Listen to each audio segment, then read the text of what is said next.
Spectroscopy series की last 2 videos के अंदर हमने बेसिकली डिस्कस किया था किस तरीके से हम NMR प्लस IR डाटा के यूज करके किसी गिवन मोलिकुलर फार्मूला से हम कोई स्ट्रक्चर है वो ड्रॉ कर सकते हैं। तो ये चीज़ हमने सीखी थी, इतनी चीज़ें हमने कई क्वेश्चन प्रैक्टिस किए थे, ऑलमोस्ट शायद 13 to 15 क्वेश्चन हमने 2 वीडियोस के अंदर कवर किए थे। सो आई होप कि उन 2 वीडियोस को देखने के बाद आपको एक अच्छा खासा आइडिया लग गया होगा कि किस तरीके से हम क्वेश्चंस को अटैम्प्ट कर सकते हैं, किस तरीके से हम IR डाटा और NMR डाटा को यूज कर सकते हैं। तो आज मैं आपके लिए लेके आया हूँ जो CSIR नेट के अंदर जो प्रीवियस ईयर्स के अंदर जो स्पेक्ट्रोस्कोपी स्पेशली 1H या फिर प्रोटॉन NMR स्पेक्ट्रोस्कोपी से रिलेटेड जो क्वेश्चंस पूछे गए हैं वो क्वेश्चंस मैं आपके लिए लेके आया हूँ। तो इन क्वेश्चंस को सोल्व करने के लिए तो सबसे इम्पोर्टेंट हमारे पास जो चीज़ आती है वो हमारी ये चीज़ आती है कि फैक्टर्स अफेक्टिंग केमिकल शिफ्ट। जो केमिकल शिफ्ट को किस तरीके से फैक्टर्स इफेक्ट कर रहे हैं, जो शील्डिंग, डी शील्डिंग जो इफेक्ट होता है, कौन सा सिग्नल डाउन फील्ड आता है, कौन सा सिग्नल अप फील्ड आता है, ये टर्म्स हम बार बार यूज करेंगे।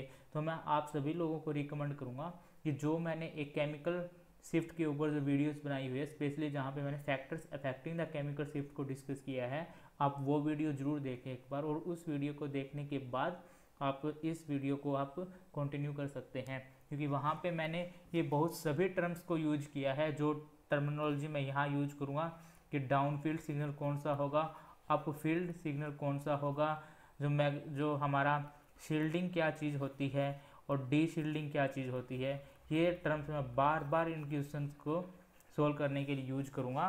तो इन्हीं टर्म्स को समझना ज़रूरी है।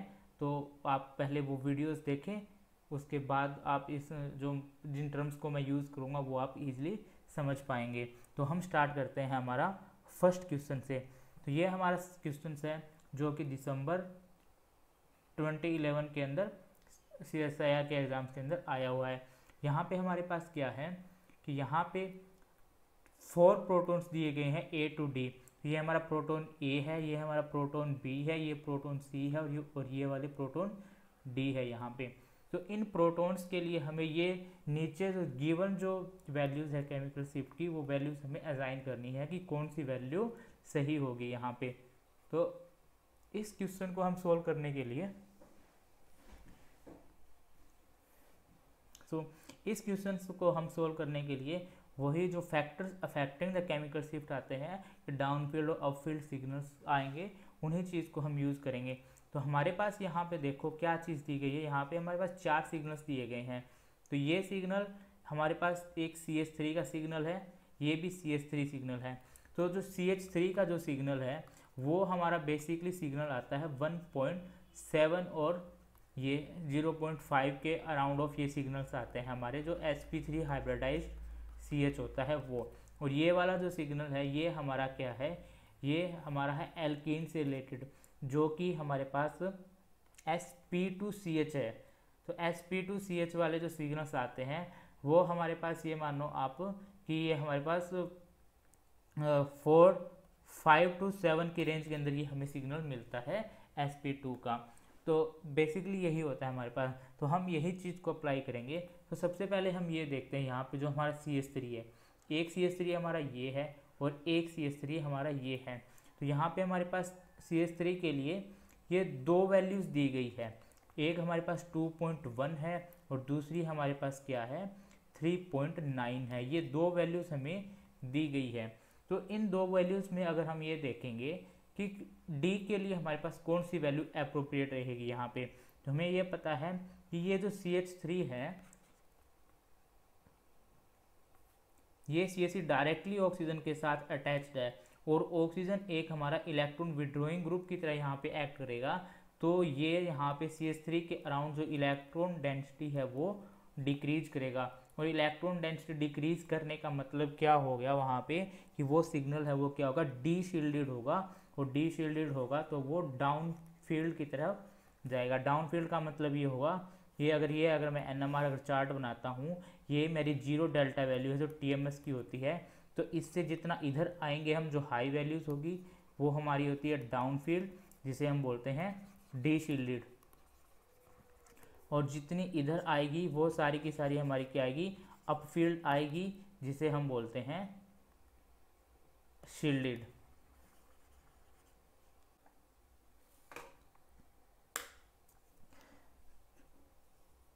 तो इसीलिए तो OCH3 का जो सिग्नल है वो हमारा क्या होगा, वो डाउन फील्ड आएगा। डाउन फील्ड का मतलब ये वैल्यू क्या होगी, ज़्यादा होगी। तो ये D के लिए जो वैल्यू यहाँ आएगी वो हाई वाली रहेगी, वो हमारी आएगी 3.9 यहाँ पे। तो अगर ऑक्सीजन के साथ यहाँ पे CH3 अटैच्ड है तो ये वाले जो हमारे पास जो प्रोटॉन्स होंगे वो डाउन फील्ड आएंगे, मतलब इनकी जो वैल्यूज़ है यहाँ पे OCH3 की वैल्यू है वो हाई आएगी।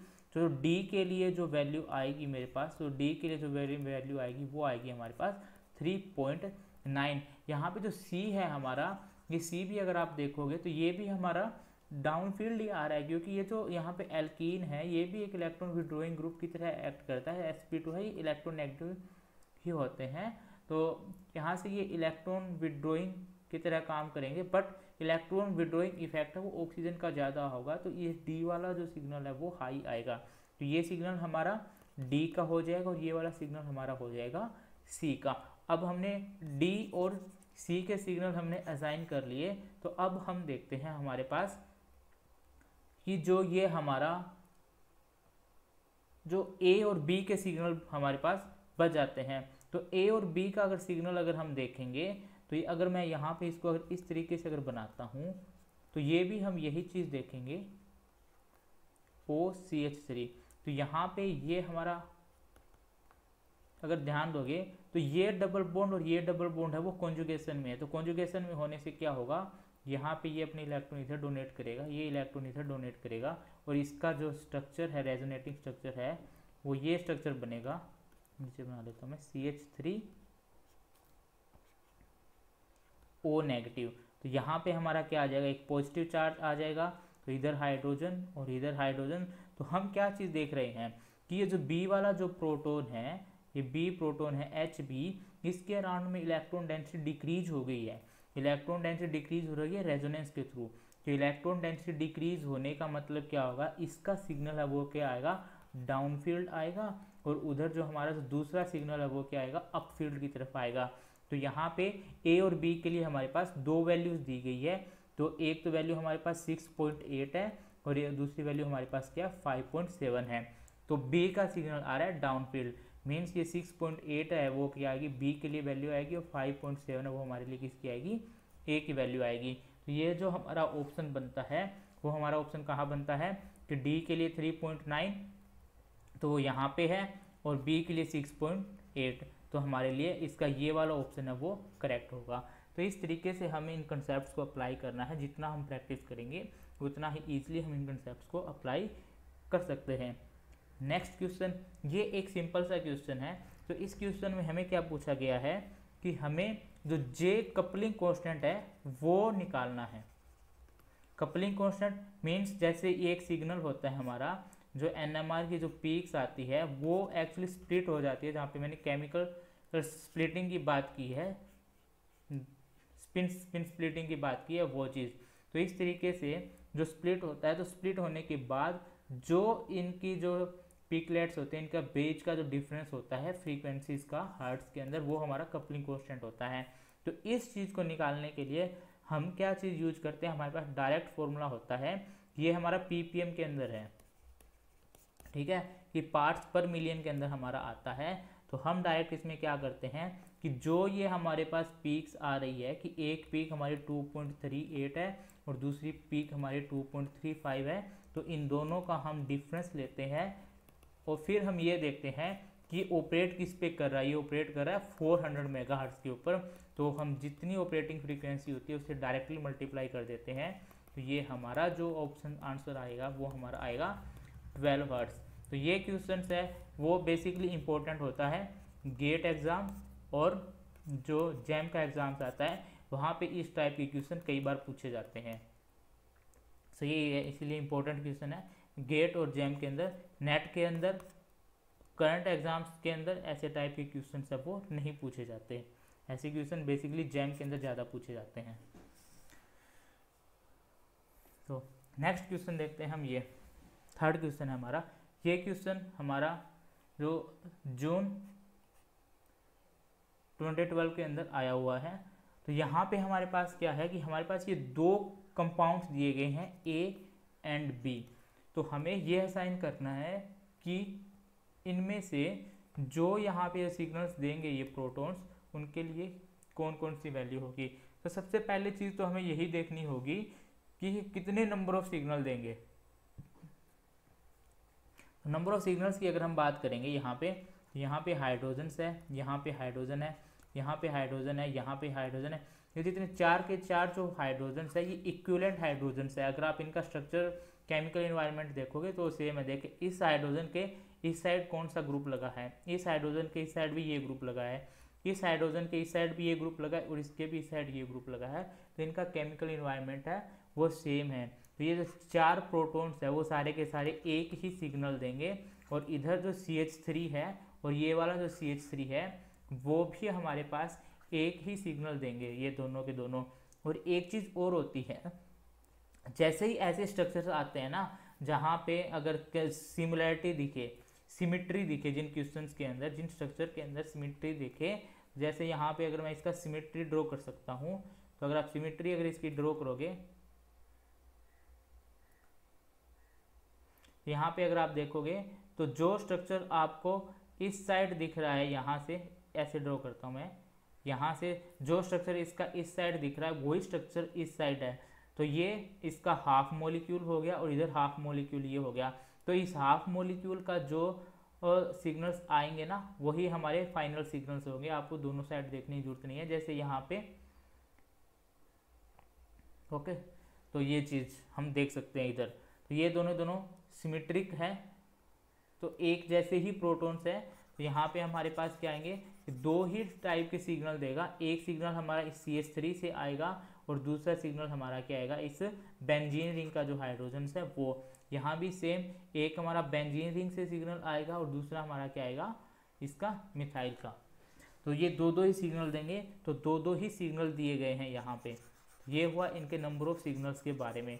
फिर हमें क्या चीज़ देखनी है, फिर हमें ये देखना है कि यहाँ से जो सिग्नल्स हैं इनकी पीक क्या आती है। तो देखो हम, तो यहाँ पे हमारे पास क्या है, हमें A और B दोनों की दोनों स्ट्रक्चर्स है। तो सबसे पहले हम ये देखते हैं, जो ये लोअर जो वैल्यू आ रही है वो मिथाइल की आ रही है। ये भी हमें पता है कि मिथाइल के प्रोटॉन्स की आएगी 3.9, 2.1 भी आ रही है।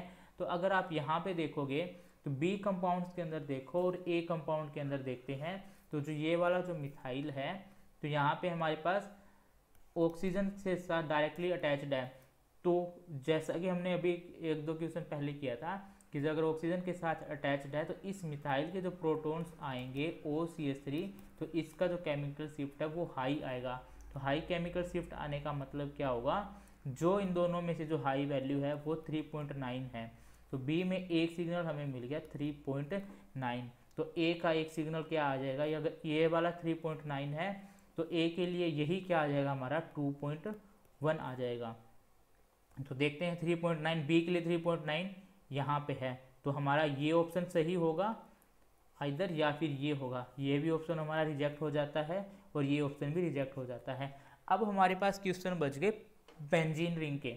तो बेंजीन रिंग के जो प्रोटॉन्स है उनका देखते हैं हम। यहाँ भी हमारे पास दो वैल्यू है, एक वैल्यू 6.9 है और दूसरी वैल्यू है 7.7। एक हाई वैल्यू और एक लो वैल्यू है। तो हमें यही देखना है कि जो कौन सी जो वैल्यू आएगी वो डाउन फील्ड आ रही है, किसके लिए वो अप फील्ड आएगी। तो यहाँ पे हम सिमिलरली जो हमने पहले जो रेजोनेटिंग स्ट्रक्चर्स ड्रॉ किए थे उसी तरीके से हम यहाँ भी रेजोनेटिंग स्ट्रक्चर्स ही ड्रॉ करेंगे। तो अगर यहाँ पे देखोगे, यहाँ पे ये बेंजीन रिंग प्रेजेंट है। तो बेंजीन रिंग से क्या होगा, ये यहाँ से अपना इलेक्ट्रॉन इधर आएगा और ये इलेक्ट्रॉन इधर आएगा। तो B के केस में क्या होगा, यहाँ पे जब हम इधर ड्रॉ करेंगे तो इस केस में क्या हो जाएगा, यहाँ पे बेंजीन रिंग के ऊपर पॉजिटिव चार्ज आएगा। ओके, और इस केस में अगर आप देखोगे तो यहाँ पे हमारे पास ऑक्सीजन अटैच्ड है। तो ऑक्सीजन एक तरीके से इलेक्ट्रॉन डोनेटिंग का काम करेगी यहाँ पे। तो तो अगर ये इलेक्ट्रॉन डोनेट करेंगे तो इसका जो स्ट्रक्चर्स आएगा वो हमारा थोड़ा इस टाइप का स्ट्रक्चर आ जाएगा।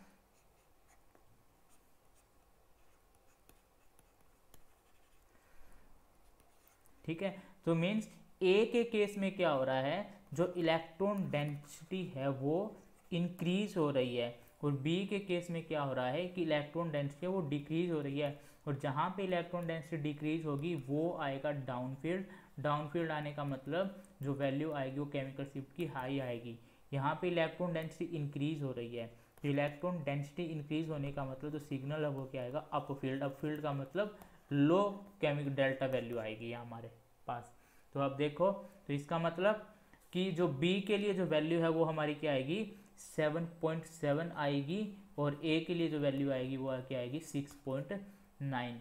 तो इस केस में हम देख सकते हैं कि इसमें हमारा ऑप्शन कौन सा करेक्ट होगा। यहाँ पे ये देखो, ये ए वाला कंपाउंड है ना, तो ए के केस में जो एक वैल्यू वो हमारी 2.1 थी, और एक के केस में वैल्यू 6.9, तो ये हमारा ये वाला ऑप्शन होगा ए करेक्ट।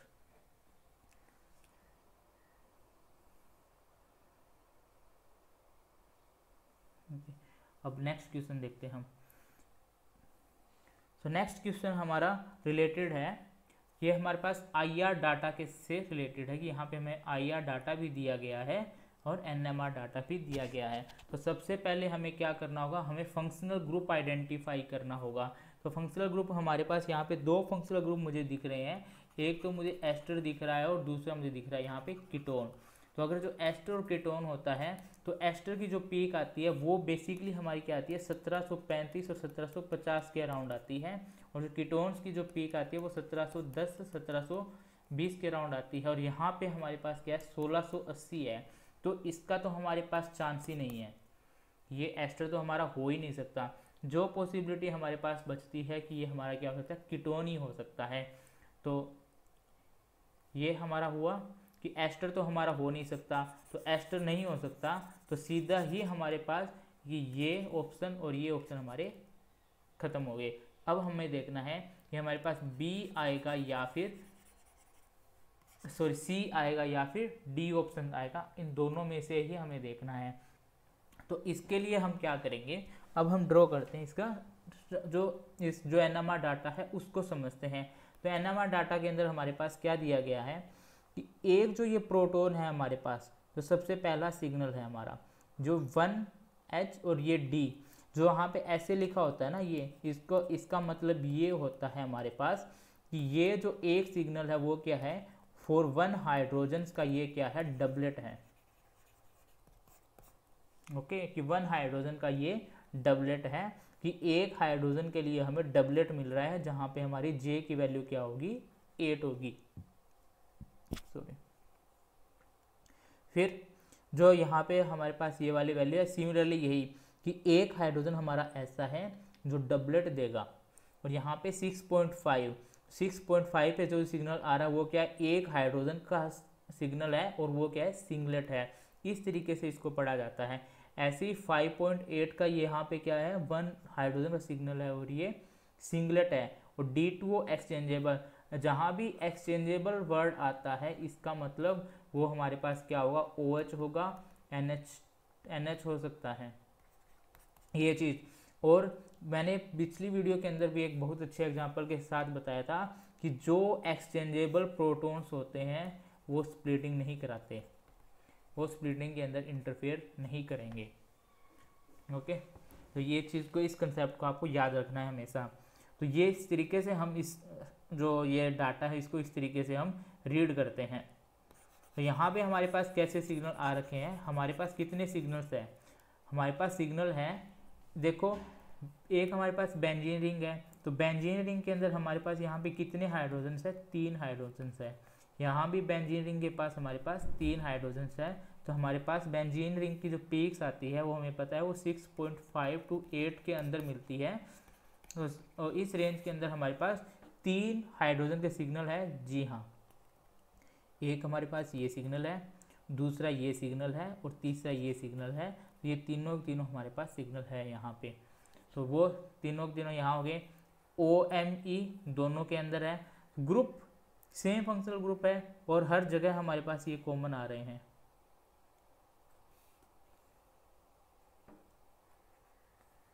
ओके, तो ये यहाँ भी ये हमारा OMe है, ये मिथाइल है।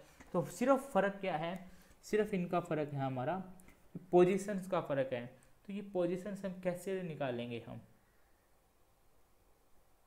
इस पोजीशंस को हम यहाँ से कैसे निकालेंगे, कि हमें कैसे पता लगेगा कि ये पोजीशन हमारे पास क्या आएगी। तो इसको हम बहुत ही अच्छे से समझते हैं।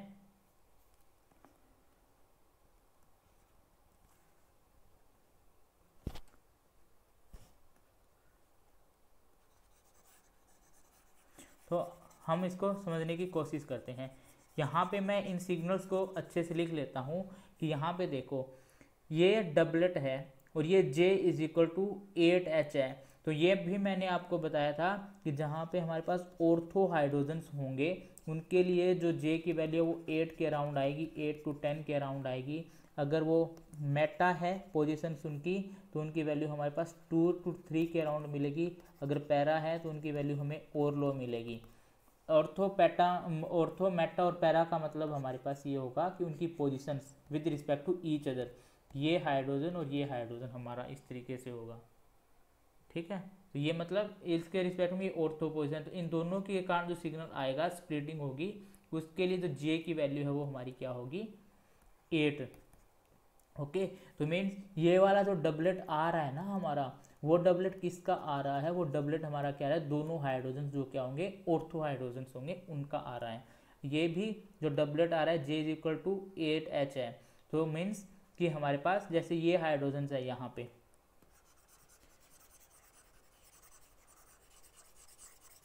तो ये हाइड्रोजन्स है, तो ये दोनों एक दूसरे में ऑर्थोगोनल है। तो इसका जो सिग्नल आएगा वो क्या आएगा, इसके कारण डबलेट के अंदर जाएगा और इसका भी सिग्नल इस दूसरे हाइड्रोजन के कारण डबलेट के अंदर जाएगा। मीन्स इसका सिग्नल हमारे पास ऐसे आएगा ये। ठीक है, दोनों प्रोटॉन्स का सिग्नल है वो इस तरीके से हमें मिलेगा, और जो दोनों के बीच की जो J की वैल्यू है वो क्या होगी हमारे पास 8। ठीक है, और ये हमारा क्या है, ये एक हमारा सिंगलेट आएगा, क्योंकि यहाँ वाला जो प्रोटॉन्स है वो क्या आएगा सिंगलेट आएगा। इधर अगर हम देखें तो इसमें भी हाइड्रोजन है, इस हाइड्रोजन का इसके कारण क्या आएगा डबलेट आएगा, इसका डबलेट आएगा, इसका भी इसके कारण डबलेट आएगा। यहाँ पे ये वाला हाइड्रोजन है, तो इसके नेक्स्ट कार्बन के ऊपर कोई भी हाइड्रोजन नहीं है, तो इसका हमें क्या मिलेगा सिंगलेट मिलेगा। ठीक है, तो सिंगलेट का हमारे पास ये N+1 रूल होता है कि N+1 रूल के अकॉर्डिंग हम ये बताते हैं कि सिंगलेट जाएगा ट्रिपलेट जाएगा। जैसे कि इसके नेबरिंग कार्बन के ऊपर एक हाइड्रोजन है, तो इसका डबलेट और इसका सिंगलेट। अब इसमें भी यहाँ पे इस हाइड्रोजन का भी डबलेट आएगा, इस हाइड्रोजन का भी डबलेट आएगा। दो डबलेट और एक सिंगलेट है हमारे पास यहाँ पे, बट हम पोजीशंस नहीं बता पा रहे कि ये वाली पोजीशन होगी या ये वाली पोजीशन होगी। तो इसके लिए फिर से हम हमारा वही रूल अप्लाई करेंगे जो हम पीछे से करते आ रहे हैं। फैक्टर्स अफेक्टिंग 3 सिग्नल है हमारे पास 7.8, 7.0 और 6.5। ठीक है, तीनों ही हमारे पास बेंजीन रिंग के हैं, तीनों ही हमारे पास अलग अलग सिग्नल है, एक अप फील्ड आ रहा है और एक डाउन फील्ड आ रहा है। तो आप देखो यहाँ से, अगर ये वाला स्ट्रक्चर अगर हमारे पास है, ठीक है, तो मैं यहाँ पे लिख देता हूँ कि ये जो आ रहा है वो हमारा क्या है 1H का आ रहा है सिंगलेट है, ये है हमारा 1H का डबलेट है, और ये हमारे पास क्या है 1H का डबलेट है। मीन्स ये जो डबलेट आ रहे हैं ना, इनके लिए जो J की वैल्यू है जो 8 हर्ट्ज है, ये दोनों के दोनों ये वाले ही प्रोटॉन्स हमारे होंगे, या तो ये वाले प्रोटॉन्स होंगे या फिर ये वाले प्रोटॉन्स होंगे। जो अलग प्रोटॉन है वो हमें देखना है। तो हमें यही देखना है कि अगर ये इस पोजीशन पे है और इस पोजीशन पे है, तो जो इनके ऊपर जो इफेक्ट लग रहा है वो क्या होगा। तो मैं कंसीडर करता हूँ कि हमारे पास ये वाला है केस है, सी वाला कंपाउंड मैं लेके चलता हूँ। अगर हमारे पास ये सी वाला कंपाउंड है, तो आप ध्यान से देखो इसमें कि ये इधर ये किसके साथ कॉन्जुगेशन के अंदर है, सी डबल बॉन्ड ओ के साथ कॉन्जुगेशन के अंदर है। यहाँ पे हमारा OH है, तो अगर ये इधर रेजोनेटिंग स्ट्रक्चर बना सकता है, तो अगर ये इधर रेजोनेटिंग स्ट्रक्चर बनाएगा तो इसका स्ट्रक्चर है वो ये बनेगा।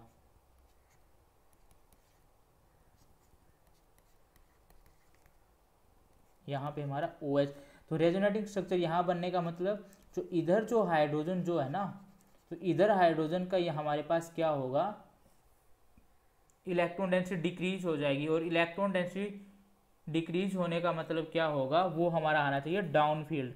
डाउन फील्ड का मतलब ये सिग्नल है वो 6.5 ना के हाई आना चाहिए था, जबकि ये हमारा लो आ रहा है। तो लो आ रहा है तो मतलब कि ये हमारा स्ट्रक्चर्स नहीं हो सकता। अब हम देखते हैं, अब इसी को हम इस दूसरे स्ट्रक्चर के अंदर ड्रॉ करके देखते हैं कि हमारी ये पॉसिबिलिटी नहीं है। तो इस पॉसिबिलिटी के अंदर हमारे पास क्या होगा कि जो हमारे पास ये जो दो हाइड्रोजन है ना, हमारे पास यहाँ पे दो हाइड्रोजन कौन कौन से, कि एक हाइड्रोजन इधर है और एक हाइड्रोजन इधर है हमारे पास। तो ये हमारे पास, तो हमने देखा कि जब हमारा ये इधर जा रहा है तो इस पोजीशन के ऊपर हमारा पॉजिटिव चार्ज आ रहा है रेजोनेंस के थ्रू। तो इस पोजीशन के ऊपर अगर रेजोनेंस के थ्रू अगर पॉजिटिव चार्ज आ रहा है तो हमारे पास क्या होगा कि जो इस वाला जो सिग्नल है, तो ये वाला सिग्नल हमें डबलेट देगा और ये वाला भी हमें डबलेट देगा। तो दोनों में से एक डबलेट है वो क्या जाएगा, डाउन फील्ड चला जाएगा। डाउन फील्ड का मतलब उसका सिग्नल है वो क्या, हाई डेल्टा वैल्यू आएगी। तो हाई डेल्टा वैल्यू मिल रही है ना हमारे पास, ये 7.8 की एक वैल्यू वो हमारे पास 7.8 आ रही है। और जो यहाँ हमारे पास जो ये इधर वाला जो 1H है ना, अगर ये इस पोजीशन के ऊपर होता, जैसा कि हमारा इस केस के अंदर है कि अगर हमारा हाइड्रोजन्स है वो अगर यहाँ पे होता, तब उस केस में ये हमारे पास पॉजिटिव चार्ज होता, और इस हाइड्रोजन का जो सिंगलेट है ना, जो क्योंकि इसका सिंगलेट आएगा, वो सिंगलेट हमारा आता डाउन फील्ड, अगर ये वाला केस होता। जबकि सिंगलेट है वो डाउन फील्ड नहीं आके वो अप फील्ड आ रहा है, मीन्स लो डेल्टा वैल्यू आ रही है। तो मीन्स हमारा ये वाला स्ट्रक्चर इसका नहीं हो सकता, जो स्ट्रक्चर होगा वो हमारा यही होगा। तो ऐसे क्वेश्चन को अंदर हम ऐसे ही सोल्व करेंगे, क्योंकि एक तो ऑप्शन हमने बिल्कुल ईजिली रिजेक्ट कर दिया और हम यही फंसते हैं कि दोनों में से कौन सा सही होगा। और एक ट्रिक देता हूँ, अगर नहीं निकल रहा ना और आप चाहते हो कि आप कंफर्म हो दो में से एक ही है, तो आप always go with the second option. अगर वो ए और बी में अगर फंस रहे हो तो आप बी को अटैम्प्ट करो, सी और डी में जा रहे हो तो आप डी अटैम्प्ट करो। क्योंकि most of the time examiner का यही सोच होती है कि अगर कंफ्यूजिंग ऑप्शंस है तो अगर स्टूडेंट को अगर पहला सही लग रहा है तो वो पहले ही टिक कर देगा, वो डी की तरफ जाएगा ही नहीं। तो बहुत से क्वेश्चंस में ऐसा देखने को मिलता है कि दो ऑप्शन से कंफ्यूज हो रहे हैं, हमें नहीं समझ आ रहा कि हम कौन सा अटैम्प्ट करें, हमारे पास कंसेप्ट हम नहीं पकड़ पा रहे। तो अगर आप अटैम्प्ट करना चाहते हो तो पहली बात तो आप अटैम्प्ट ही मत करें, क्योंकि वो आपका नेगेटिव मार्किंग में जाएगा। और फिर भी अगर आप अटैम्प्ट करना ही चाहते हैं, तुक्का ही लगाना चाहते हैं, तो always go with the second option. तो दिस इज माई ट्रिक। हम देखेंगे कि बहुत सी बार हम देखते हैं कि ये सेकंड ऑप्शन ही ठीक होता है, हमारा पहला ऑप्शन ठीक नहीं होता। सो आई होप कि इस क्वेश्चन को आप समझ पाएंगे। इसको आप खुद से देखना, खुद से इसका स्ट्रक्चर ड्रॉ करना और इसको आप 2-3 बार समझने की कोशिश करना, तो आपको ये चीज़ समझ आ जाएगी। ओके, तो अब हम नेक्स्ट क्वेश्चन की तरफ मूव करते हैं। तो नेक्स्ट जो क्वेश्चन है हमारा, वो भी हमारे पास देखो, ये हमारे पास एक ऑर्गेनिक कंपाउंड दिया गया है, इसका भी उसी टाइप से डाटा गिवन है। तो इस डाटा को आपको उसी तरीके से रीड करना है कि ये जो हमारा है वो 7.80 है। ये मीन्स ये दो हाइड्रोजन्स का एक डबलेट आ रहा है, ये भी दो हाइड्रोजन्स का एक डबलेट है। ये दो हाइड्रोजन्स का एक क्यू का मतलब होता है हमारा क्वाड्रेट। ओके, और ये हमारा 3 हाइड्रोजन का सिंगलेट है, ये 3 हाइड्रोजन का ट्रिपलेट है। तो इस तरीके से हमें रीड करना है। तो हमें रीड करना है इनमें से कि कौन सा ऑप्शन है वो हमारे लिए सही होगा। सो अब हम देखते हैं कि हमारे पास क्या चीज़ें हैं। ये देखो,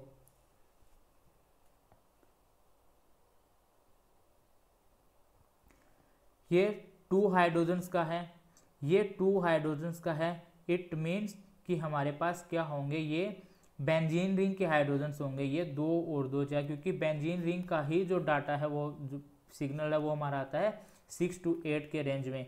तो हमारे पास अगर हम सभी स्ट्रक्चर्स के अंदर देखें तो हमारे पास इस तरीके से आप इनके स्ट्रक्चर्स ड्रॉ कीजिए। तो आप सबसे पहले ये देखें कि सभी के अंदर हमारे पास जो बेंजीन रिंग है उसके 2 सिग्नल आएंगे। दो सिग्नल कैसे आएंगे कि यहाँ पे हाइड्रोजन्स है, इन दोनों का केमिकल एनवायरनमेंट यहाँ भी सेम है, यहाँ भी सेम है, यहाँ भी सेम है, यहाँ भी सेम है, तो ये दो हाइड्रोजन एक सिग्नल देंगे और इधर ये दो हाइड्रोजन्स है वो एक सिग्नल देंगे। तो बेंजीन रिंग के दो सिग्नल आ रहे हैं, एक 7.80 के ऊपर, एक 6.80 के अंदर, तो दोनों के, तो बेंजीन रिंग के 4 का हमारे पास ये सिग्नल हमें हो गए। ये जो सिग्नल्स है पहले दो है वो हमारे किसके सिग्नल है, बेंजीन रिंग के सिग्नल है ये दोनों के दोनों। ओके, फिर देखो यहाँ पे क्या हमें कोई ऐसा सिग्नल है, अब यहाँ पे हमारा ये है इथोक्साइड ग्रुप है, ये हमारे पास OH ग्रुप है, तो OH ग्रुप है, तो OH ग्रुप में हमारे पास क्या, हमारे पास कोई ऐसी पीक है जो 1 हाइड्रोजन की यहाँ पे पीक है, तो हम सबसे पहले इसी को देखते हैं कि हमारे पास कोई भी ऐसी पीक नहीं है जो हमारा सिर्फ एक हाइड्रोजन की हो, तो ये हमारा ऑप्शन खत्म हो चुका है कि ये ऑप्शन नहीं होगा। फिर हम नेक्स्ट पीक्स की तरफ मूव करते हैं। ये हमारे पास 2 का क्वाड्रेट आ रहा है, 2 हाइड्रोजन का क्वाड्रेट, 2 हाइड्रोजन, और ये एलिफेटिक हाइड्रोजन होंगे, ठीक है, सारे के सारे, क्योंकि अब कहीं नहीं बचा हमारा कि एल्कीन वाला तो कोई केस ऑप्शन है ही नहीं, ये सारे के सारे हमारे एलिफेटिक होंगे। तो 2 हाइड्रोजन का क्वाड्रेट आ रहा है, तो 2 हाइड्रोजन का क्वाड्रेट आने का मतलब कि हमारे पास एक ऐसा ग्रुप होगा CH2 और CH3, तभी तो होगा ना, जब यहाँ पे N+1 रूल अगर हम लगाएंगे तो इसका जो 2 हाइड्रोजन है उसका बनेगा क्वाड्रेट 3 के कारण, तो ये हमारे पास ऐसा ग्रुप आएगा।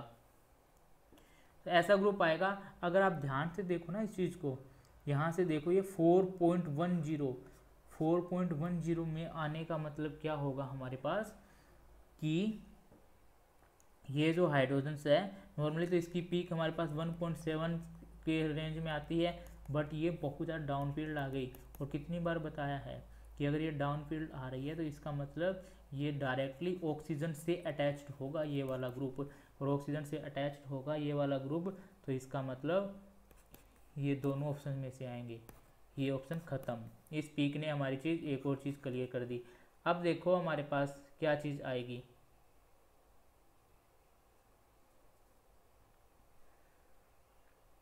ठीक है, देखो 2 ऑप्शन ख़त्म हो गए। अब देखो इन दोनों में से अब 2 पीक्स बच गई, 2 पीक्स CH3 की, और ये भी CH3 की पीक है, तो यहाँ पे तो ये CH2 की तो पीक हो गई।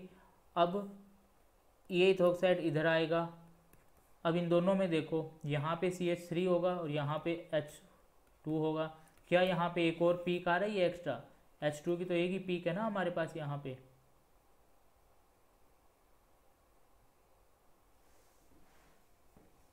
H2 की तो यहाँ पे 2 हाइड्रोजन की तो एक ही पीक आ रही है, तो ये वाला तो केस हमारा हो ही नहीं सकता, क्योंकि हमारे पास सिर्फ 2 बच गए, एक हमारा यहाँ पे CH3 है और एक अगर इसका अगर मैं यहाँ पे ड्रॉ करूँ तो ये CH3 और ये CH2, तो एक इस मिथाइल की पीक आएगी, एक इस मिथाइल की पीक आएगी, तो बीच वाला CH2 तो हमारा हो ही नहीं सकता, सिग्नल ही नहीं बचे, कोई पीक ही नहीं बचती यहाँ से, तो ये हमारा सीधा डायरेक्ट यही ऑप्शन हो जाएगा, तो ये ऑप्शन हमारा नहीं होगा। तो इसका ऑप्शन हमारे पास यही होगा कि नंबर ऑफ सिग्नल्स भी काउंट करके हम यहाँ पे बना सकते थे, ठीक है। अगर हम नंबर सिग्नल्स भी काउंट कर लेते तो हमारे पास सिर्फ ये और ये ऑप्शन बचता, और फिर उसके बाद हम ऑक्सीजन की पीक को देख लेते कि CH2 की पीक है वो हमारी कहाँ आ रही है।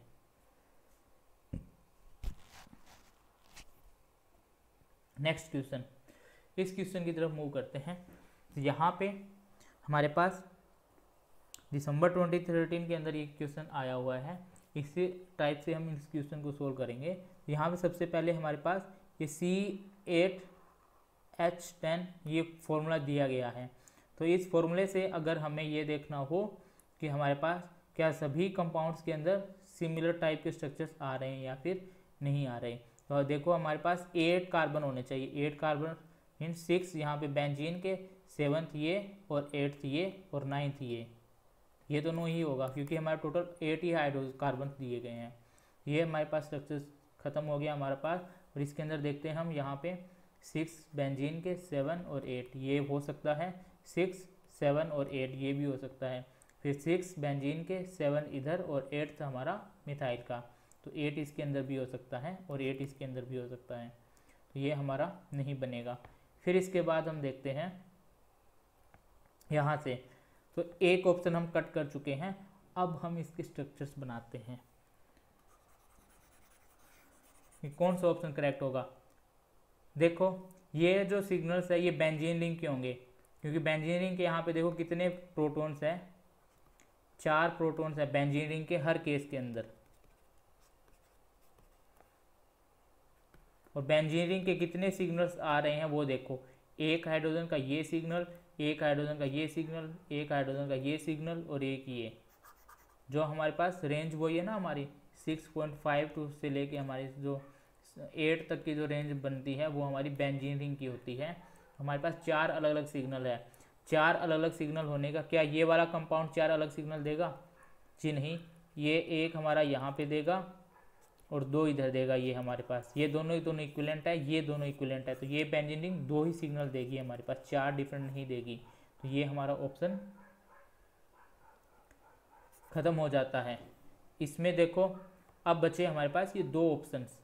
तो इन 2 ऑप्शंस में हमारे पास देखो ये सारे के सारे 4 सिग्नल देंगे कि इसका इन्वायरमेंट डिफरेंट होगा, इधर इसका डिफरेंट होगा, इधर इसका डिफरेंट होगा, यहाँ पे इन 2 का। तो यहाँ पे हमारे पास इसका जो इन्वायरमेंट है वो डिफरेंट होगा, इधर इसका डिफरेंट होगा, इधर इसका डिफरेंट होगा और इधर इसका डिफरेंट होगा। इन सभी के डिफरेंट इन्वायरमेंट होंगे। डिफरेंट इन्वायरमेंट होने से ये क्या होंगे हमारे पास, डिफरेंट सिग्नल देंगे। तो ये केस दोनों में सेम होगा। तो ये हमारे पास हो गया। तो बेंजीन रिंग के स्ट्रक्चर जो बेंजीन रिंग के जो प्रोटॉन्स हैं वो हमारे क्लियर हो गए। अब हमें क्या देखना है, अब हमारे पास पोजीशन सिर्फ यही बचती है कि ये जो OMe है हमारा ये कहाँ प्रेजेंट होगा। ये वाला जो ग्रुप है वो हमारा कहाँ प्रेजेंट होगा। जो OH है ये OH है और ये हमारा OMe है और ये भी OMe है। तो सिर्फ पोजीशन यही है कि बेंजीन रिंग के साथ ये डायरेक्टली अटैच्ड होगा या फिर ये इधर एलिफेटिक होगा। यही चीज़ हमें यहाँ से कंफर्म करनी है। तो इस चीज़ को हम कंफर्म कैसे कर सकते हैं। अब हमारे पास यहाँ से क्वेश्चन ये आता है कि दोनों के दोनों ही हमारे पास बिल्कुल सिमिलर टाइप के ही स्ट्रक्चर दिख रहे हैं कि ये और ये बिल्कुल सिमिलर स्ट्रक्चर है। यहाँ से हम ये भी डिफ्रेंशिएट नहीं कर सकते कि OMe की पीक और OH की पीक को हम यहाँ से डिफ्रेंशिएट नहीं कर सकते on the basis of NMR के बेस पे हम डिफ्रेंशिएट नहीं कर सकते। तो यहाँ से हमारे पास कौन सा क्वेश्चन सही होगा। तो इसके लिए हमारे पास यहाँ पे एक स्टेटमेंट गिवन है कि this does not change the colour of the ferric chloride solution. और ये हमें पता है कि ये फिनोल की प्रॉपर्टीज होती है कि जो फिनोल होते हैं वो फेरिक क्लोराइड को सॉल्यूशन के कलर को चेंज करते हैं। और जबकि जो एथेनॉल्स जो नॉर्मल एल्कोहल्स होती है, एथेनॉल्स या फिर अल्कोहल की बात करें, वो दे does not change colour of ferric, वो FeCl3 के कलर को चेंज नहीं करते। तो यहाँ पे इस चीज़ को भी हम ध्यान में रखते हुए यही हमारा यहाँ से डिफ्रेंशिएट कर पा रहा है कि हमारा कौन सा कंपाउंड होगा। ये फिनोल है तो यहाँ पे ये फेरिक क्लोराइड के कलर को चेंज करता है FeCl3 के साथ रिएक्ट करके, ये इस तरीके से रिएक्ट करता है। ये हमारा OH होता है, ये FeCl3 होता है। तो ये हमारा कुछ इस टाइप का हमारे पास कंपाउंड बनाता है FeCl2 इस तरीके का। तो इस तरीके का ये कंपाउंड्स बनाता है। तो ये हमारे पास फिनोल है। तो फिनोल को और अल्कोहल से डिफ्रेंशिएट करने के लिए टेस्ट यूज होता है। तो इसी बेस पे हम बता सकते हैं कि हमारा अल्कोहल होगा या फिर फिनोल होगा। ये फिनोल हमारा नहीं हो सकता क्योंकि फिनोल कलर चेंज करता है, जबकि यहाँ पे ये जिसका कलर है वो चेंज नहीं करता। तो ये हमारा इसका ऑप्शन होगा ये वाला। ओके, तो ये स्टेटमेंट हम सीधा डायरेक्टली भी देख सकते थे। अगर पहले देख लेते तो हम यहाँ से सीधा डिफ्रेंशिएट कर लेते कि हमारे पास अल्कोहल्स और फिनोल्स वाला, फिर भी हमारे पास ये 2 ही ऑप्शन बचते। फिर ये ऑप्शन हमारा तभी कैंसिल हो जाता, फिर ये भी कैंसिल हो जाता, फिर हमारे पास ये दोनों ऑप्शन बचते, ये भी कैंसिल हो जाता और ये भी कैंसिल हो जाता। ओके, तो अब हम नेक्स्ट क्वेश्चन को सोल्व करते हैं। तो नेक्स्ट क्वेश्चन के अंदर क्या है कि यहाँ भी हमारे पास IR पीक दी गई है। तो IR पीक हमारे पास ये है। तो ये IR पीक के बेस पे हमें बताना है कि इनमें से कौन सा स्ट्रक्चर होगा। तो ये अगर आपको सीधा सा देखने की बात है कि यहाँ पे हमारे फंक्शनल ग्रुप देखो, एक नाइट्राल फंक्शनल ग्रुप है और दूसरा हमारे पास एल्काइन है, ठीक है, तो ये हमारे पास एमाइड है। तो एक चीज़ देखो यहाँ से कि ये जो 2210 की जो पीक होती है हमारी, वो हमारी पीक होती है C ट्रिपल बॉन्ड N के अराउंड आती है, ये 2250 के अराउंड ये वाली जो पीक आती है वो नाइट्राइल की पीक होती है। और जो एल्काइन की जो पीक होती है वो हमारी 2150 के पास आती है C ट्रिपल बॉन्ड C की। तो हमारे पास ये वाला ऑप्शन हमारा नहीं हो सकता, ठीक है, ये ऑप्शन हमारा कैंसिल हो जाता है। फिर हमारे पास ये बचता है कि 1724 वाला। तो 1724 की जो पीक है वो हमारी पीक होती है, हमारी दो फंक्शन ग्रुप बचते हैं हमारे पास नाइट, इसमें एस्टर, यहाँ भी एस्टर, यहाँ भी एस्टर, यहाँ भी कीटोन है। तो हमारे पास दो पीक बचती है हमारे पास। कीटोन की जो पीक आती है वो हमारी इस रेंज की होती है, और एस्टर की जो पीक आती है वो हमारी 1735 और 1750 के बीच में आती है। तो जबकि जो हमारे पास जो पीक गिवन है वो 1724 सेंटीमीटर इनवर्स है। तो यहाँ पे हम IR स्पेक्ट्रोस्कोपी के कंसेप्ट को यूज करेंगे कि उस कंसेप्ट को हम अप्लाई करके यहाँ से हम इसे सोल्व करेंगे कि कौन सा हमारा फंक्शनल ग्रुप हो सकता है। और ये चीज़ मैंने जहाँ पे मैंने IR स्पेक्ट्रोस्कोपी की वीडियो बनाई हुई है वहाँ पे मैंने ये बहुत बार डिस्कस की है कि किस तरीके से हम ये एस्टर और जो कार्बोनाइल ग्रुप के ऊपर जो कॉन्जुगेशन का इफेक्ट होता है वो इफेक्ट यहाँ पे लगेगा। यहाँ से देखो एक हमारा 1724 की पीक आ रही है, ये हमारी पॉसिबिलिटी है कि अभी हमें यहाँ से दो ही ऑप्शन दिख रहे हैं कि या तो हमारा ये कीटोन हो सकता है या फिर हमारा ये एस्टर हो सकता है, ठीक है, या तो हमारा ये हो सकता है और दूसरा एस्टर की फॉर्म है वो हमारी ये हो सकती है। तो अब एक चीज़ देखो यहाँ से, ये मैंने आपको बहुत बार कंसेप्ट बताया है कि अगर ये हमारा ऐसे ग्रुप आता है कॉन्जुगेशन के अंदर आता है तो ये यहाँ से इलेक्ट्रॉन निकाल लेगा और ये यहाँ से इलेक्ट्रॉन निकाल लेगा। तो इस टाइप से क्या होगा, जब भी कॉन्जुगेशन के अंदर आता है तो ये कार्बोनाइल की जो फ्रीक्वेंसी है ना वो डिक्रीज हो जाती है कॉन्जुगेशन के कारण, क्योंकि यहाँ पे क्या होता है जितना स्ट्रोंग बॉन्ड होता है उतनी ही स्ट्रोंग उसकी स्ट्रेचिंग फ्रीक्वेंसी आती है। और यहाँ पे कॉन्जुगेशन के कारण क्या होता है कि जो C डबल बॉन्ड O वाला ग्रुप है वो चला गया हमारा CO के अंदर। तो इसी कारण क्या होता है हमारा ये जो हमारी पीक जो 1735 के पास आनी चाहिए थी वो पीक आ रही है हमारी 1724 के अराउंड, ठीक है, ये चीज़ ध्यान रखना है आपको।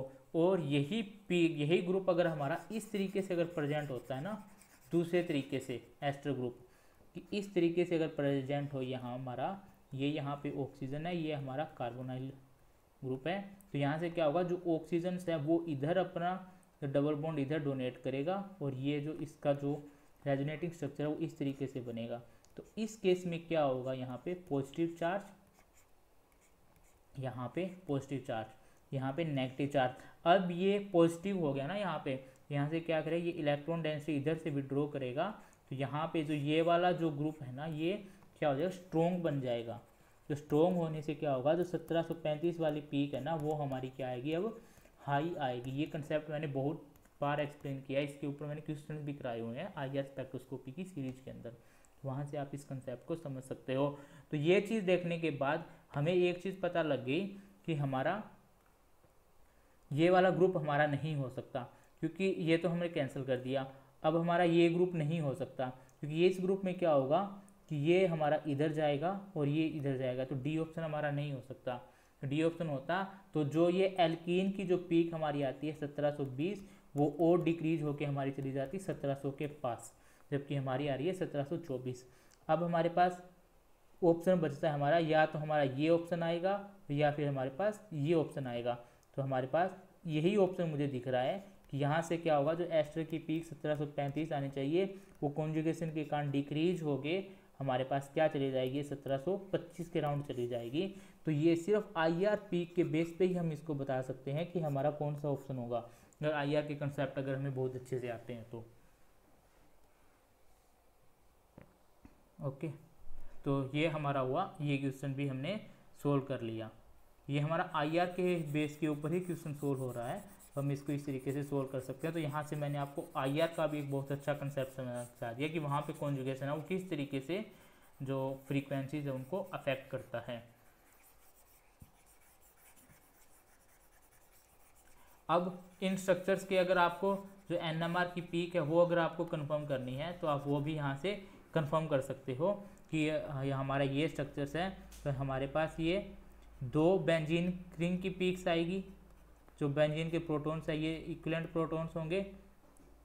तो बेंजीन रिंग के हमारे पास यहाँ पे गिवन ही नहीं है, सिर्फ NMR पीक ही गिवन है, बेंजीन का डाटा हमारे पास यहाँ पे गिवन नहीं है।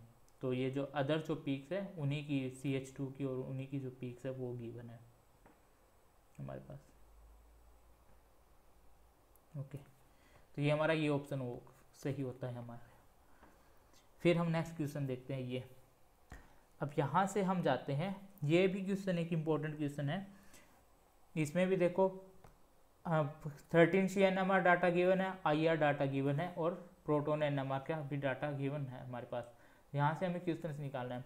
हमारे पास 2 पीक्स दी गई है, ये दोनों पीक्स, और अगर आपको अगर IR डाटा अगर पता होगा तो ये वाली जो पीक आती है 3400 की जो पीक आती है वो पीक हमारी आती है OH ग्रुप की, और 1600 के अराउंड जो पीक आती है वो हमारी आती है C डबल बॉन्ड C की। तो एक हमारा एल्कीन प्रेजेंट होगा और एक हमारा एल्कोहल प्रेजेंट होगा। तो हर केस में हमारा एल्कीन भी प्रेजेंट है, एल्कोहल भी प्रेजेंट है, सभी प्रेजेंट है। तो मीन्स IR डाटा का कुछ ज़्यादा यूज नहीं कर सकते। फिर हमारे पास देखो कि ये हमारे पास ट्रांस और सिस, ट्रांस और ट्रांस, ये सारे ट्रांस है, ठीक है। ये सिस है हमारे पास, सिस एल्कीन है, ये ट्रांस एल्कीन है, ये भी ट्रांस है और ये भी ट्रांस है। तो सबसे पहले तो इन्हें डिफ्रेंशिएट करना है। तो ये मैंने आपको बताया था, जहाँ पे हमारा सिस और ट्रांस का मैंने बताया था कपलिंग कांस्टेंट के अंदर J के अंदर, वहाँ पे मैंने बताया था कि जो ट्रांस की जो वैल्यू आती है वो हमारी आती है 18 से 20 के अराउंड आती है J की वैल्यू ट्रांस के लिए। तो यहाँ पे देखो, आप ध्यान से देखो तो ये J की वैल्यू एक गिवन है, J इज इक्वल टू 18, यहाँ भी J इज इक्वल टू 18, क्योंकि यहाँ पे इसके 2 प्रोटॉन्स आएंगे ना, एक प्रोटॉन ये होगा, एक प्रोटॉन हमारा ये होगा।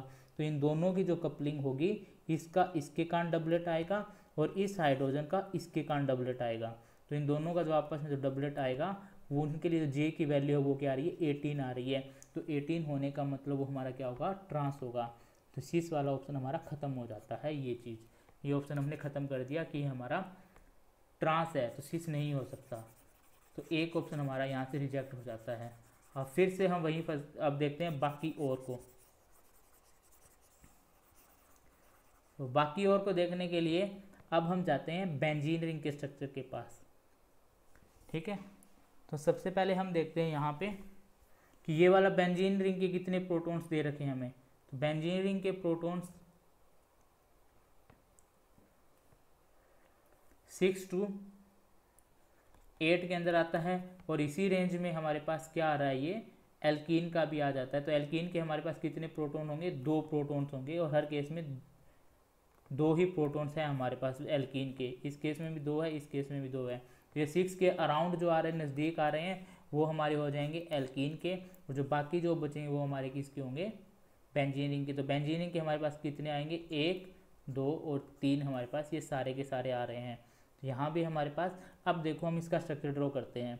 अगर मैं इसका ड्रॉ करता हूँ तो यहाँ पे, तो इस हाइड्रोजन का, ये हाइड्रोजन इसके कारण इसके अराउंड में 1 और 2 प्रोटॉन्स है, तो इसका आएगा ट्रिपलेट, एक ट्रिपलेट, इसका आएगा डबलेट और इसका आएगा डबलेट। तो यहाँ से हमारे पास 2 डबलेट और 1 ट्रिपलेट आना चाहिए इस स्ट्रक्चर के अकॉर्डिंग, जबकि यहाँ पे हमारे पास क्या है, डबलेट, सिंगलेट और डबलेट। तो हमारा ये ऑप्शन भी हमारा खत्म है कि ये ऑप्शन हमारा नहीं हो सकता। अब हमारे पास 2 ऑप्शन बचते हैं। 2 ऑप्शन में हमारे पास क्या है कि हमारे पास 3 सिग्नल है। इसमें कितने सिग्नल आ रहे हैं हमारे पास, बेंजीन रिंग के 2 ही सिग्नल आ रहे हैं। यहाँ पे कितने सिग्नल हैं, 1, 2 एंड 3 सिग्नल है ना यहाँ पे हमारे पास। ओके, तो ये हमारे 3 सिग्नल्स आ रहे हैं। तो 3 सिग्नल्स आ रहे हैं, तो हमारा ऑप्शन कौन सा होगा, ये वाला ही हमारा करेक्ट ऑप्शन होगा, ये वाला। ओके, ये हमारा करेक्ट ऑप्शन होगा, क्योंकि यहाँ हमारे पास ये 3 सिग्नल्स दे रहा है, और जबकि ये हमारे पास 2 ही सिग्नल्स दे रहा है। ओके, और वन मोर थिंग यहाँ पे क्या हो सकती है हमारे लिए,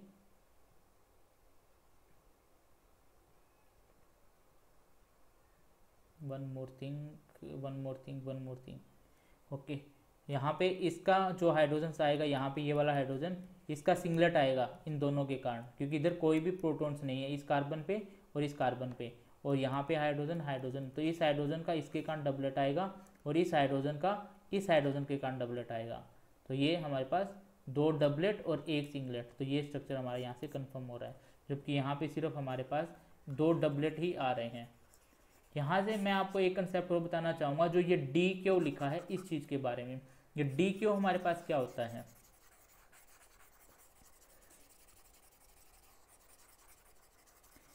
ये हम पढ़ते हैं जब ये फर्स्ट ऑर्डर एनएमआर और एक सेकंड ऑर्डर एनएमआर होता है हमारा। ये मैं आगे जब और वीडियोस बनाऊंगा उसके अंदर बताऊंगा कि ये क्या चीज़ होती है। इसमें जैसे हमारा ये एक सिग्नल है, जो फर्स्ट ऑर्डर एनएमआर में हमारा प्योर एनएमआर होता है, उसके अंदर ये सब डिपेंड करता है, जो गामा की वैल्यू आती है, गामा और डेल्टा की जो वैल्यूज आती है उनके ऊपर। उसमें क्या होता है कि जैसे ये हमारा सिग्नल होता है, ये डबलेट ही आता है, ये हमारा जैसे डबलेट आएगा, तो जैसे 2 सिग्नल आ गए हमारे पास, ये डबलेट आ गया, तो डबलेट डी क्यू क्या मतलब होता है, तो डबलेट है ना हमारे पास, ये क्वाड्रेट के अंदर जाता है, डबलेट ऑफ क्वाड्रेट, सॉरी ठीक है, डबलेट ऑफ क्वाड्रेट आएगा ये, सॉरी डी क्यू ये चीज़ होती है। जैसे डबलेट ऑफ डबलेट लिखते हैं हम, डी डी लिखा होता है, उसका मतलब होता है डबलेट ऑफ डबलेट। कई बार हमारे पास डी टी लिख रहा होता है, तो उसका मतलब होता है डबलेट ऑफ ट्रिपलेट। उस केस में क्या होता है, जैसे हमारे पास ये, अगर मैं एग्जांपल लेके चलता हूँ यहाँ से, ये हमारे पास ये हाइड्रोजन्स है और ये हाइड्रोजन्स है, तो अगर आप इसमें देखोगे तो ये वाला जो हाइड्रोजन्स होगा ना, वो हमारे पास 2 सिग्नल देगा। यहाँ पे CH3 है, यहाँ पे H है, तो इधर 3 है हमारे पास, 3 प्रोटॉन और इधर 4 है। तो ये एक्चुअल में क्या होना चाहिए, 3 + 1 4 टोटल जाना चाहिए, हमारा पेंटेट के अंदर जाना चाहिए ये, जबकि पेंटेट के अंदर नहीं जाता, ये सेकंड ऑर्डर एनएमआर होते हैं। तो इसमें क्या होता है कि ये दोनों के कारण जो होता है ना, जैसे ये हाइड्रोजन का इस CH3 के कारण पहले आएगा ट्रिपलेट, ये ट्रिपलेट आया था, फिर ये वाला जो सिग्नल जो CH3 के कारण आया है, वो सिग्नल जो नेक्स्ट हाइड्रोजन होता है उसके कारण वो फिर से स्प्लिट हो जाएगा। ये सिग्नल, ये पहले CH3 के साथ इंटरेक्ट किया, फिर क्या हुआ, ये CH3 का सिग्नल है वो इसके कारण इंटरेक्ट करेगा, तो इसके कारण क्या आना चाहिए, डबलेट आना चाहिए इस हाइड्रोजन के कारण, तो डबलेट आएगा। तो ये जो ट्रिपलेट है, सॉरी यहाँ पे CH3 है, ये क्वाड्रेट के अंदर जाएगा, CH3 तो क्वाड्रेट के अंदर जाएगा, तो क्वाड्रेट के अंदर जाएगा, तो मैं इसको ऐसे बनाता हूँ, ये ऐसा, तो ये क्वाड्रेट आ गया, और ये क्वाड्रेट फिर जाएगा डबलेट के अंदर। जब ये प्रोटॉन इस CH3 के साथ इंटरेक्ट करेगा तो इसका आएगा क्वाड्रेट, और ये CH3 इसके साथ इंटरेक्ट करेगा तो उसका आएगा ये डबलेट। ये डबलेट आएगा, तो ये हर एक जो सिग्नल है ये आगे फर्दर 2 के अंदर स्प्लिट हो जाएंगे, ये 2 के अंदर इधर स्प्लिट हो जाएगा, ये 2 के अंदर इधर स्प्लिट हो जाएगा, ये 2 के अंदर इधर स्प्लिट हो जाएगा। तो ये हमारा बन गया डबलेट ऑफ क्वाड्रेट, कि क्वाड्रेट का ये क्या बन गया, डबलेट बन गया, डबलेट ऑफ क्वाड्रेट, इस तरीके से हम इसको बोलते हैं। तो ये मैं आगे फर्दर डिस्कस करूँगा, ये भी बहुत इंपॉर्टेंट टॉपिक है, डबलेट ऑफ क्वाड्रेट ये चीज़।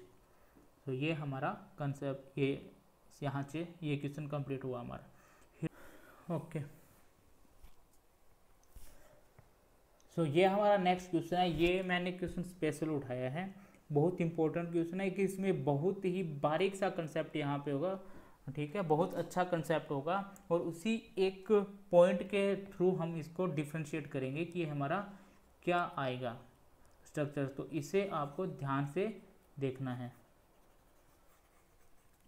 तो देखो, अब हमारे पास ये सारे के सारे स्ट्रक्चर बिल्कुल सेम है, ठीक है। अब यहाँ से जो डिफरेंस आ रहा है वो आ रहा है हमारा, ये देखो, doublet of doublet, doublet doublet, ये 3 प्रोटॉन्स हैं हमारे पास। तो 3 प्रोटॉन्स जो हमारे पास है, देखो कितने सिग्नल दे रहा है, ये डबलेट ऑफ डबलेट दे रहा है, ये डबलेट दे रहा है, और ये भी डबलेट दे रहा है। तो हम इन्हीं चीज़ों को हम यूज करेंगे, इन्हीं चीज़ों को यूज करके हम यहाँ से निकालेंगे। तो हम यहाँ पे सबसे पहले मैं ये लिख लेता हूँ हमारे पास कि डबलेट ऑफ डबलेट है क्या, यहाँ पे ये चीज़ देखो यहाँ पे एक सिग्नल है वो 8.8 है, ये सिग्नल 2.4 है, ये सिग्नल 8.8 है। यहाँ पे सबसे इम्पोर्टेंट क्या चीज़ है कि मैंने आपको बताया है कि जहाँ पे ऑर्थो कपलिंग आती है, ऑर्थो के केस में 8 के अराउंड जे की वैल्यू आएगी, मेटा के केस में 2, 3 के अराउंड वैल्यूज आती है, पैरा के केस में वो 0 से 1 के बीच में होती है।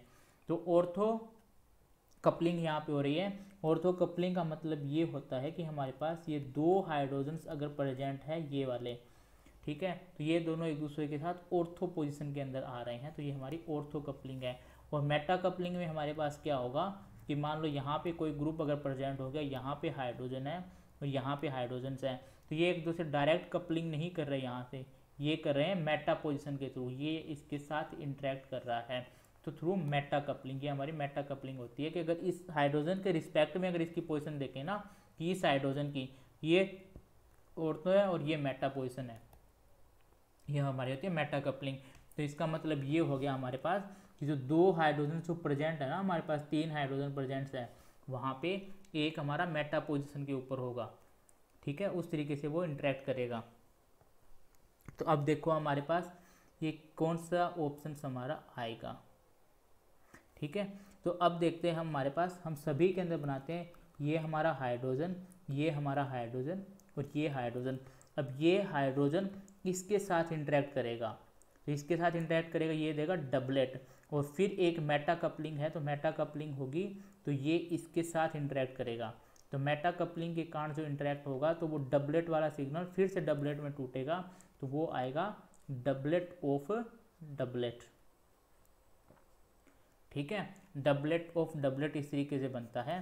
तो एक हमारा डबलेट ऑफ डबलेट इसके अंदर आ रहा है, मीन्स ये वाला जो हाइड्रोजन होगा हमारा यहाँ पे, इसका आएगा डबलेट ऑफ डबलेट, ये इसके साथ इंटरेक्ट करेगा डबलेट। अब ये वाला जो हाइड्रोजन है वो मेटा के साथ इंटरेक्ट करेगा, तो ये हमारा आएगा डबलेट, ये मेटा वाला, क्योंकि हमारे पास एक हाइड्रोजन ऐसा है जिसके लिए 2.4 वैल्यू है, ठीक है। अब हम इसको बनाते हैं यहाँ पे, तो इसको देखेंगे, इस हाइड्रोजन का इसके साथ इंटरेक्शन होगी ऑर्थो कपलिंग के थ्रू 8.8, तो उसके कारण आएगा डबलेट, ठीक है। फिर इस हाइड्रोजन की इसके साथ भी कपलिंग होगी, जिसके कारण आएगी ये वैल्यू हमारी, जिसके कारण जो ये वैल्यू आएगी वो आएगी हमारे 2.4, तो इसके साथ इंटरेक्ट करेगा तो ये आएगा डबलेट, और फिर मेटा के साथ इंटरेक्ट करेगा तो ये देगा हमें डबलेट ऑफ डबलेट। ये हाइड्रोजन सिर्फ एक के साथ इंटरेक्ट करेगा, ये देगा डबलेट, और ये भी देगा हमें, मेटा कपलिंग है इसकी तो ये भी देगा हमें डबलेट, ठीक है। फिर हम देखते हैं इसको, यहाँ पे हाइड्रोजन, यहाँ पे हाइड्रोजन, यहाँ पे, ये डायरेक्टली ऑर्थो कपलिंग के थ्रू इंटरेक्ट कर रहा है दो के साथ, ऑर्थो कपलिंग के साथ इंटरेक्ट कर रहा है, इधर भी ऑर्थो पोजीशन जा रही है, इधर भी ऑर्थो पोजीशन जा रही है, तो ये आना चाहिए हमारा ट्रिपलेट, जबकि हमारा ट्रिपलेट वाला नहीं है, तो ये हमारा नहीं होगा, ये ऑप्शन हमारा कैंसिल हो जाता है सीधा ही यहाँ से। फिर हम देखते हैं यहाँ पे, ये हाइड्रोजन, ये हाइड्रोजन, ये हाइड्रोजन, दोनों हाइड्रोजन देखो आप यहाँ से, ये हाइड्रोजन इधर के साथ कपलिंग करेगा डबलेट, फिर मेटा के साथ कपलिंग करेगा उसका डबलेट, ये आ रहा है ना दो पिक्स 8.8 और 2.4, तो ये ऑर्थो कपलिंग और ये मेटा कपलिंग, तो डबलेट और डबलेट, इसका सिर्फ एक के साथ इंटरेक्ट कर रहा है डबलेट, इसका डबलेट आएगा थ्रू मेटा कपलिंग, ठीक है। तो ये वाला जो कपलिंग आ रही है वो मेटा कपलिंग है, ये आप ध्यान रखना यहाँ से। तो मैं पहले, अब 3 ऑप्शन हो गए हमारे पास, इन 3 में से हमें एक सेलेक्ट करना है, वो किस बेस पे सेलेक्ट करेंगे, तो मैं तीनों की वैल्यू लिख लेता हूँ। ऑर्थो कपलिंग है 7.7 डबलेट ऑफ डबलेट, फिर मेटा कपलिंग के थ्रू जा रहा है 7.58 डबलेट, फिर भी ऑर्थो है उसके बाद भी, क्योंकि 8.8 बता रहा है, ऑर्थो है 6.70 डबलेट।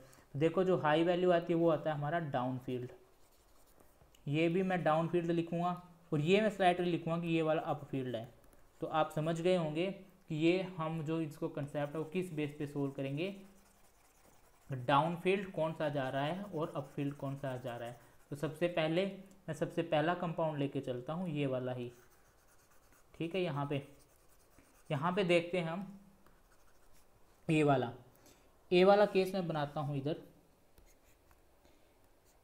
इधर मैं अगर इसका केस अगर ड्रॉ करता हूँ तो यहाँ पे हमारे पास कितने इलेक्ट्रॉन विड्रॉइंग ग्रुप है और कितने इलेक्ट्रॉन डोनेटिंग ग्रुप है। NO2 इलेक्ट्रॉन विड्रॉइंग ग्रुप है ये वाला, OMe इलेक्ट्रॉन डोनेटिंग ग्रुप आएगा और ये भी इलेक्ट्रॉन डोनेटिंग ग्रुप आएगा। तो इलेक्ट्रॉन डोनेटिंग ग्रुप आएगा तो जहाँ ये वाला हाइड्रोजन जो होगा, यहाँ पे देखो ये यहाँ पे अपना इलेक्ट्रॉन देगा इसको, तो यहाँ पे इलेक्ट्रॉन डेंसिटी इंक्रीज हो जाएगी। दूसरा नाइट्रोजन अगर यहाँ से अगर अपना इलेक्ट्रॉन देता है तो भी इधर इलेक्ट्रॉन डेंसिटी इंक्रीज हो सकती है यहाँ पे। तो इसके पास इलेक्ट्रॉन डेंसिटी क्या हो रही है, इंक्रीज हो रही है। तो इंक्रीज होने का मतलब क्या होता, ये वाला जो सिग्नल है ना जो मेटा का आ रहा है, ये वाला, ये मेटा पोजीशन है ना यहाँ पे, ये वाली हाइड्रोजन, तो ये मेटा पोजीशन है, तो ये हमारा क्या आना चाहिए था, अप फील्ड आना चाहिए था, मीन्स डाउन फील्ड नहीं आना चाहिए था। तो ये हमारा ऑप्शन हो गया ख़त्म यहाँ से, ठीक है। दूसरा हम फिर से चलते हैं सेकंड एग्जांपल की तरफ, सेकंड वाले की तरफ। सेकंड वाले में हम फिर से बनाते हैं यहाँ, तो इसको देखते हैं हम कितना अच्छे से बना सकते हैं, ठीक है। तो सेकंड वाला फिर बनाता हूँ यहाँ से, ये वाला देखते चलते हैं। ये हमारा क्या है, मेटा पोजीशन पे है ना, ये मेटा कपलिंग वाला आएगा, ये वाला हाइड्रोजन मेटा कपलिंग करा इसके साथ। तो इधर देखते हैं हम,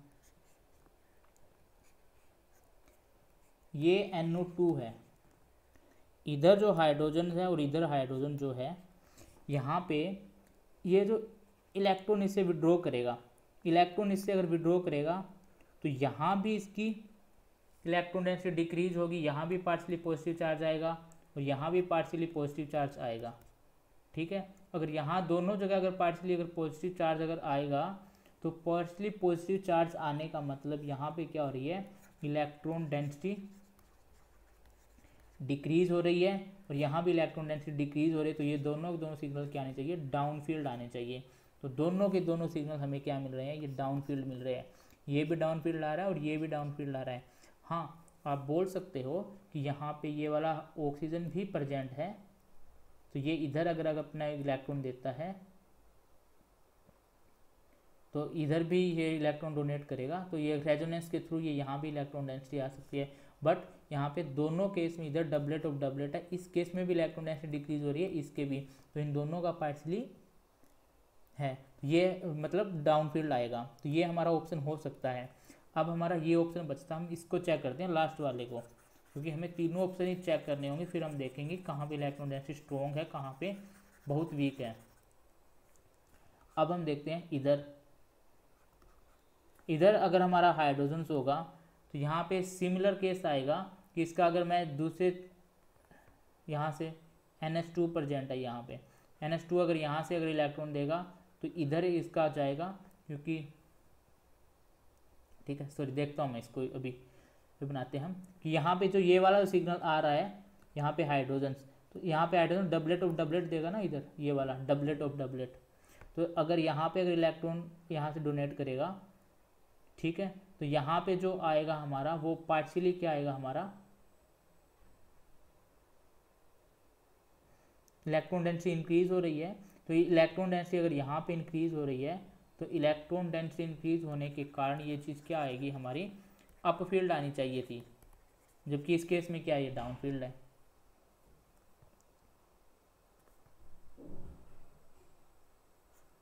ठीक है, इसकी डबलेट और डबलेट हमारा क्या डाउन फील्ड आ रहा है। तो अगर ये यहाँ पे होता तो जिसका डबलेट और डबलेट आ रहा है ना, तो यहाँ पे इलेक्ट्रॉन डेंसिटी इधर अपनी क्या होनी चाहिए, ये इंक्रीज होनी चाहिए। अगर इधर से भी अगर देखोगे यहाँ से भी इलेक्ट्रॉन डेंसिटी इधर जाके इंक्रीज होगी, तो इधर इंक्रीज होने से क्या हो सकता था कि डबलेट ऑफ डबलेट हमारा क्या आना चाहिए था, अप फील्ड आना चाहिए था, जबकि ये फील्ड नहीं आ रहा है, डाउन फील्ड। तो हमारा ये ऑप्शन भी गलत होगा, तो हमारा ये वाला ऑप्शन सही होगा।